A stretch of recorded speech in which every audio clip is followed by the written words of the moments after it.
Hey guys, and welcome to today's video. Today we're going to be looking at the Dragonflight next World of Warcraft expansion, the 9th expansion from Blizzard. It releases cinematic trailer for it today. We're going to have a look at it, and we're also going to analyze it a little bit, and I'm also going to fill you in on a little bit of lore which will most likely pop up during this video. I have not seen this trailer yet. I've only heard little bits of information about it, including some expansion features that are due to occur. And along with that, I just want to preface all of this by saying that I've been a World of Warcraft player since vanilla. I think I came into the World of Warcraft around the release of Zul'Gurub and around the release of the Dragons of Nightmare. So I believe that was around October 2005 I began, or maybe slightly after that, coming into November. And I've been a World of Warcraft player since. Now, I haven't been playing World of Warcraft hardcore since the end of Cataclysm, and since then I've pretty much been subscribing and unsubscribing on and off every single expansion. The last expansion, Shadowlands, I only subscribed for the first month. Actually, that's a lie. I was meant to unsubscribe after the first month and my subscription rolled over. My mistake. So I got to see, I believe, until the end of the first raid where I killed Sire Denathrius. But outside of that, I haven't been playing World of Warcraft. I love it, or at least I used to love it, but it just doesn't grip me as much as it used to. Plus, you know, life gets in the way and you just move on. MMOs just don't grip me like they used to, and I've tried multiple. So without further ado, let's have a look at this Warcraft trailer. I'm currently still on holiday, so I'm not in my usual studio setup, so apologies for any slight sound issues or anything like that. Trying my best, but let's have a look at this rather, from what I can see just on my screen here, 5 minutes and 29 second trailer, which I believe is definitely, I think Shadowlands cinematic was a bit longer, just slightly longer, so this might be the second longest expansion trailer, so that sounds interesting. Let's hope that they can keep it flowing really nicely for those 5 minutes and 29 seconds. Obviously some of that will be, you know, probably cut out with some things like the introduction logo, the title. All I know, it's about Dragonflight. There's been leaks about Dragonflight for a couple of weeks now, if not a couple of months, depending on where you look. So a lot of people have definitely known this was going to be the next expansion. Whether they knew about the features or not is pretty much hit and miss. Some probably were correct, some maybe not so correct. But I definitely have lots of my favorite communities and YouTubers, you know, analyzing and I guess just trying to figure out what their expansion wish lists would be. So let's have a look at this cinematic together, even if you're not a big World of Warcraft player, and maybe you'll enjoy the cinematic with me. So I might be stopping it every so often just to have a quick, maybe just so I'm not possibly talking over the narrator of this or any characters which may be talking. But let's dive right in. Enough introduction about who I am and my credentials about World of Warcraft, but I know a lot about World of Warcraft. I do keep up with the lore and all that. So let's have a look. Okay, so let's see, are they going away? I do know that if it's going to be dragons, they're definitely going back to form. So let's see if they get rid of the outer space stuff.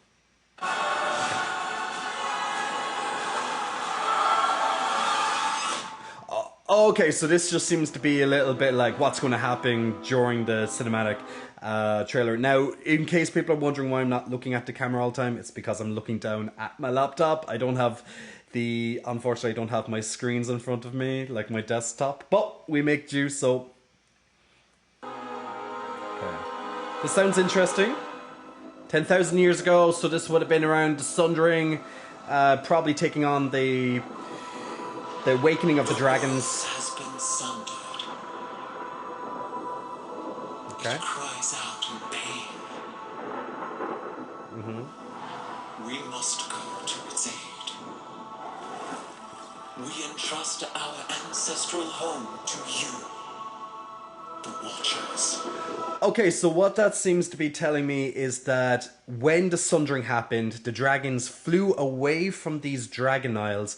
They have left this island, or this continent, presumably in the capable hands of the Watchers. Now, the Watchers, well, the Titans specifically, they are those who gave their powers to the dragons. The dragon aspects in particular, such as the red, the green, the blue, the black, and the bronze. I don't think I've missed any there.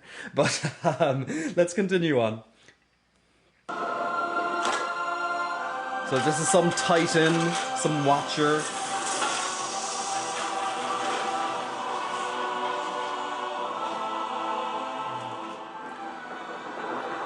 Let the land slumber, hidden even from our own eyes.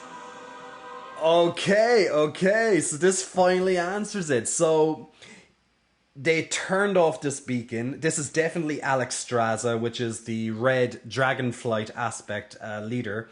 I think her name is the Lifebinder, correct me if I'm wrong. But this explains why we could not see the Dragon Isles in the game, why it was hidden. Because they hid it from everyone, even the dragon's knowledge, similar to Mists of Pandaria with the Pandarian content, the continent and the content within. That was hidden due to, you know, storms and all this stuff. And now it's back. So this is kind of following along the same logic, that this time it's the Titans that hid it away using this device, which possibly is a Titan creation like Uldaz, maybe? You will feel our return in the waking of the land. Then you must light the beacon of Tearhold. Tearhold. Lest Beacon the of path Tearhold. home be lost to us forever. Okay, nice introduction, and I love the little audio, of all the things turning on and off. Just listen to that. Oh, just the waves. Okay, I like this. It just shows how he looked, and now 10,000 years have passed, and he has all the cracks in his stone. I like that effect, really nice. Good, liking this so far. Bit more slow-paced from some of the other expansions. But that's good. We want a bit, you know, bring it back to form. It doesn't have to be all like, raw, fight.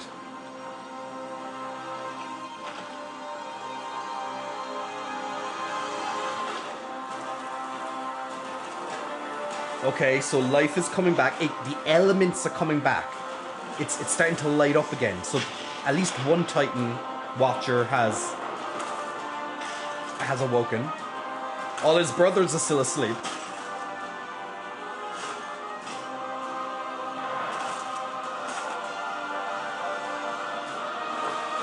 So I'm assuming that that looks really cool. So I'm just going to pause it there again. I'm assuming now that, so everything's coming back to life. That's why it's focusing a little bit of the detail on, you know, things are starting to come back, the energy's coming back. So this is the return of the dragons. So this guy, I'm not sure who this Titan is, but this Titan, he is definitely now taking Alexstrasza's calling from, you know, what she said would happen, and being like, you wake up, we're coming back, we have no idea where our home is, we need you to light this beacon ASAP because we're coming back home. Now I'm assuming it's happening because Azeroth is now healing, and because of a recent event back in Legion, which seems so long ago in a way, but it is, but in a recent enough event that Sagaris stabbed the planet with a gigantic sword. And I'm assuming now, after some time, you know, the planet's healing and it needs the dragons again. The time for mortals has ended. If the end of Cataclysm has anything to go by. The time for dragons is now. We need to help these dragons. That tear? Okay, Tyr's dead. Maybe he comes back. Maybe, you know, we help him in the expansion. This leader. Tyr is really cool lore-wise. I think that's Tyr. Tyr's beacon. Tyr's whole beacon.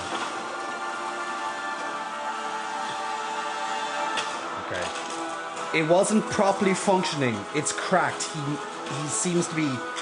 Oh, don't die! Don't die, Mr. Random Titan, which I have no connection to. But I want you to succeed. Okay, he's gonna have to close it.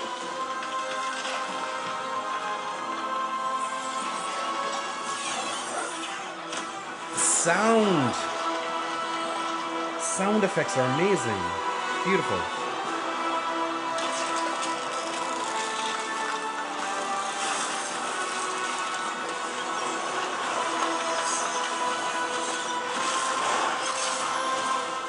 Oh. No. Mr. Random Titan. The music. I'm getting all Avengers vibes from this. Some Marvel stuff. Alexstrasza! There's Alexstrasza. There she is. The narrator. Although there's not that much narrating. I'm doing more talking. Okay, here's the dragon aspects. The blue, the red, the green, the bronze.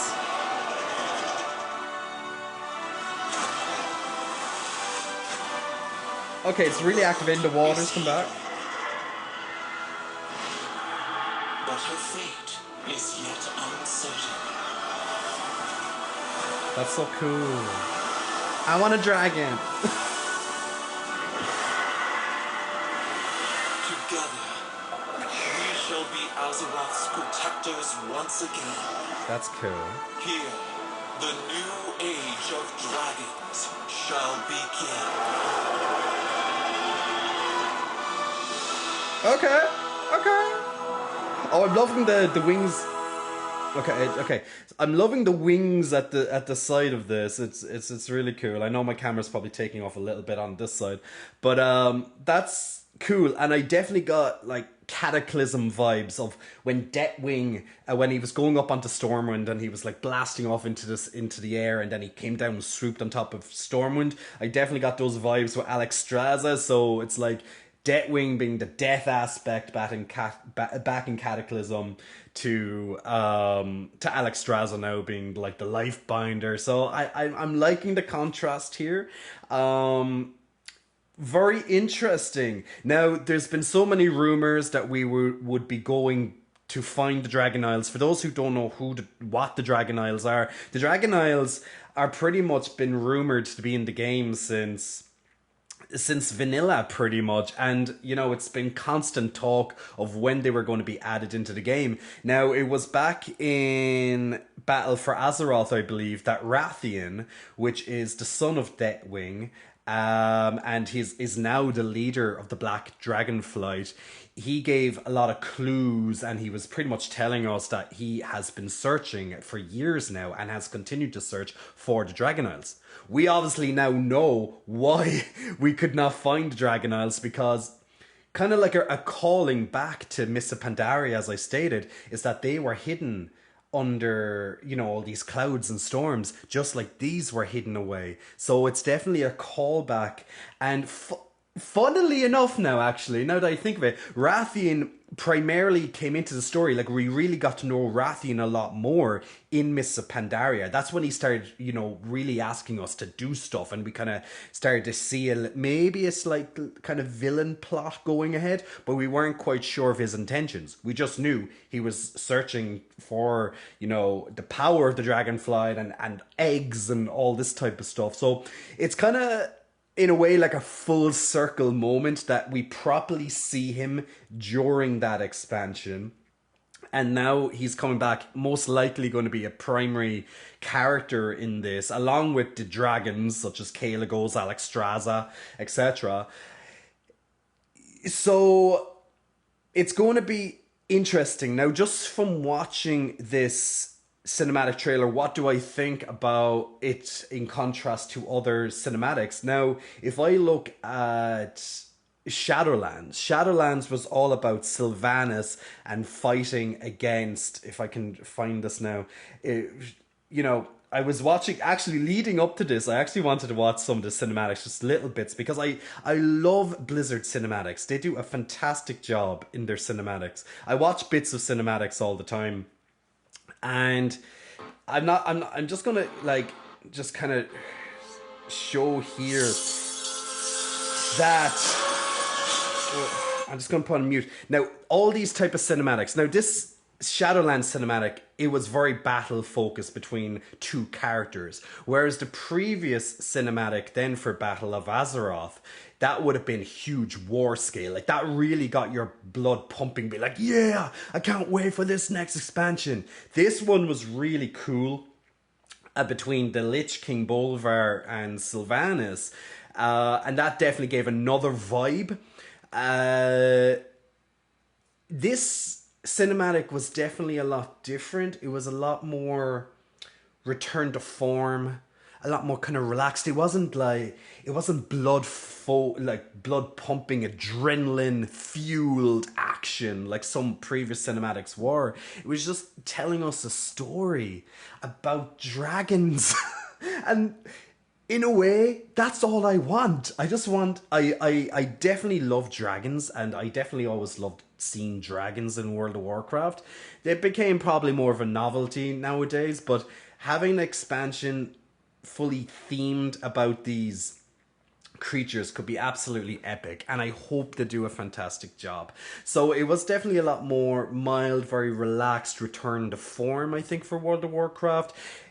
Definitely a change of pace was needed because Shadowlands ultimately was a failure of an expansion, in my opinion, and the opinion of many from what I can see as well. Now, also prior to watching that cinematic, that cinematic reveal, there was also the cinematic for the Wrath of the Lich King. Was announced as well. Now, this is I'm just putting this on in the background. Oh, wait. Okay, they actually have the announcement one here. A lot shorter than the previous one. But this is pretty much just Wrath of the Lich King classic. So, prior to watching that, I'm just going to put this on the side.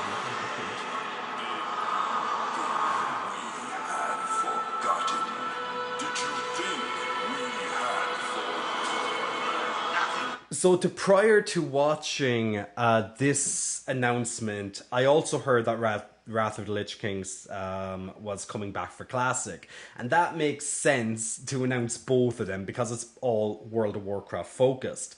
And they kind of done that for previous ones such as the Burning Crusade and the original vanilla relaunch as well with Classic. Now, so at the end of the cinematic, which is it's a butchering of the previous cinematic, but there's a little bit of, you know, it just wants to kind of show. I love the cinematic introduction here with Shadowmourne, but if you watch this and if you listen to it, it's just pretty much all these dialogue from all these characters throughout the expansion. I think it's beautifully done, that part, and then they just kind of chop up this piece, this amazing masterpiece of a cinematic. I watched this so many times back in the day, and I still watch it here and there. Now, this is the big reveal for it right here. The classic adventure continues 2022. Now, it doesn't say when in 2022, but I do know they are launching the Sunwell in the Burning Crusade soon. So, leaving that a couple of months, then this will come into play. So I'd imagine Wrath of the Lich King is going to be announced, or should I say, is going to be released at the final quarter of 2022. So when does that mean that the next expansion of the modern era of World of Warcraft, which is the 9th expansion, patch 10.0, when is that going to begin? So I'd imagine possibly this. I'd probably go for the second quarter of 2023, maybe the first quarter, or maybe towards the end of that first quarter at a push. Now, there was no release date along with this cinematic trailer, which is a bit odd. Normally they do release something, now even if it is delayed, you know, which isn't often, but even if it is delayed, they generally make some sort of announcement. Another thing that I've noticed, they didn't also ask about pre-orders. They only pretty much mentioned that there's the beta coming up soonish, and opt in for it. So it kind of puts maybe many questions in your mind, being like, okay, so is it ready? Is it so far behind? Yada yada. And why didn't they announce pre-orders? Because usually when you ask for a pre-order, you're going to kind of give it generally a set date or a timeline of when it's going to be released. They probably don't know yet. And I guess also for optics, Blizzard doesn't want to come along and be like, please give us more money now from players, since players are already, quite annoyed at the state of the game, the vast majority of people. So just pretty much saying, here comes the Wrath of the Lich King. We're currently working now on Dragonflight, and it's going to be deep diving into all of its systems and stuff, which I'll most likely make another video about soon. That's going to be great for the game because they're not pushing money into your face as such. Wrath of the Lich King Classic is free with your subscription. I'm sure you're going to be able to buy extra stuff from the cash shop within it, but they're not coming out and being like, please give us more money.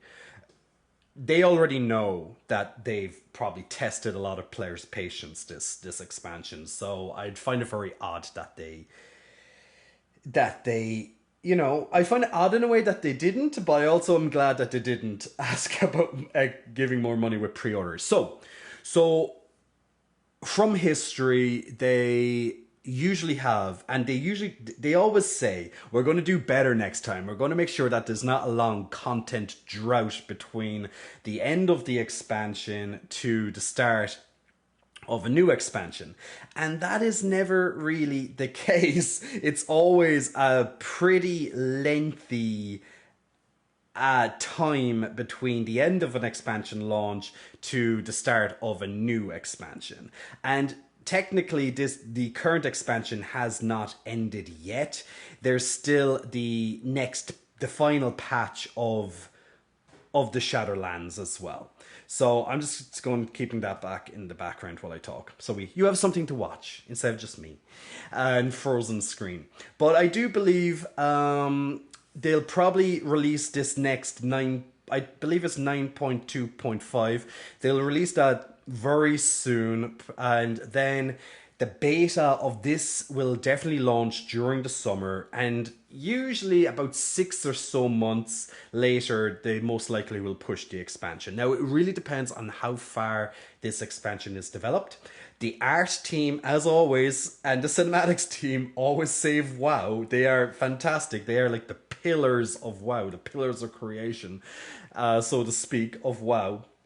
So it really depends, I guess, on how far along everything else is. I'm sure the story is completely fleshed out. I'm sure most of the quests, a vast majority of the questing is probably completed by now. I'm very sure lots of the art for the various creatures within is ready. I'm sure the vast majority of raids are being tested internally right now, dungeons, etc. Now, during the beta, we will, of course, be able to test any raids, any dungeons, and if I do get a beta invite, I'll definitely have a look at that and make videos on it. As I said, WoW is still close to my heart. Although I don't play it anymore, I'm still interested in its updates, stories, and I still watch big events like the Race to World First. I love that. I don't participate in it, but I let the other pros participate in it. My hardcore days ended back in the end of Cataclysm, towards the end of Cataclysm, in the final raid, actually. So let's see. Let's hope it's going to be a fantastic expansion. Let's hope over the next couple of months there's going to be a lot of features really fleshed out, and we're going to have a look at the expansion features in full coming up as well. So that's my little bit of a lore analysis into this from someone. I like to believe I know a lot about lore, but I don't know everything. I didn't. What's this? Oh, okay. So for those who don't see it here, can I put this? Okay, I'm hoping my camera's not going to be taking this up right now. But so there is a new race and class, the Drakthir Evoker. Okay, so Drakthir Evoker. It's a new race and a class, dragon themed, awesome. Talent system and professions revamp. Interesting. So maybe they'll go back to how it kind of used to look back in the day, where you can pick all your talents, similar to like Diablo 2, for example. Professions revamp. Professions, they always they're hit and miss with professions. They generally don't know what they're doing with professions. This time it might sound amazing though. Dragon riding, okay, as a new feature. So we're not flying, we're dragon riding. I wonder why they didn't say dragon flying. I'm assuming because flying means something very different to World of Warcraft, right? It does mean something very different in World of Warcraft. So so I'm assuming maybe you cannot fly your own dragons, but you can. You can fly your own dragons. You just can't fly your own mounts. So your own mounts maybe are not unlocked until maybe a later stage in the expansion. But you can play around with all these dragons and dragon features, and hopefully they build a lot of concept into that and make it a huge, cool system. I like that they are not going ahead with this power creep and then take it away from you like they do every expansion. They have like this huge system, and then they're like, that's done now. Legendary weapons, what are those? They're gone now. Artifact power and all that's gone. Oh, and then your Azerite powers then in BFA. Oh, what's that again? Oh, that's all gone now. You build something up. They create so much time. They use so much time in creating these new expansion features just to have them for those 2 years or so, and then it's gone. It's just strange. I hope they stop doing that. I don't know. We don't know all the specifics of the expansion so far. They are just some of the core features. Maybe they'll build up this dragon riding, like a little bit of some sort of system where you can put some points into making the dragon do different things and stuff. Definitely some customizable options, like maybe make the dragon have longer nails, or maybe, flies faster and wingspan increased and speed and all this other cool stuff. Maybe can like find things or see things that you normally couldn't, like with all these powers and stuff. So you never know. It could be anything, colors and all this. So maybe they'll be able to build a system, a simple enough system around that. Whether they put the dragons aspects and kind of a covenant ability like Shadowlands into it, who knows? We don't know all the details yet. We just know there's going to be a couple of new dungeons. Don't know how many. We know there's going to be a new raid from what I can see just there. Basic stuff. Is there going to be new PvP arenas, battlegrounds? Is it going to be dragon themed? Like, I love all this. These cinematics look amazing. But let's see. Let's just deep dive into it eventually, and that's it. We just gotta see. So here's the hype. It's all confirmed. Dragons are going to be the new feature. the newest feature of World of Warcraft, even though they're very young. They're very, very old. They're very, young in the Warcraft series, but they're old in other ways. So this whole dragon theme is going to be fun, back to old form. I have high expectations for World of Warcraft. Hopefully I get into beta, but look, will it bring people back? Who knows? At least it's better than all the space mumbo jumbo, But that's it, guys. That's the video. That's Dragonflight. Thank you for joining me today for a little bit of lore, looking at the cinematics. Apologies for any sound and issues, because I'm not at my studio. I'm currently on holiday. back very soon. So yeah, take care. I hope you are looking forward to Dragonflight and more of Dragonflight in the future. Jamie is signing out.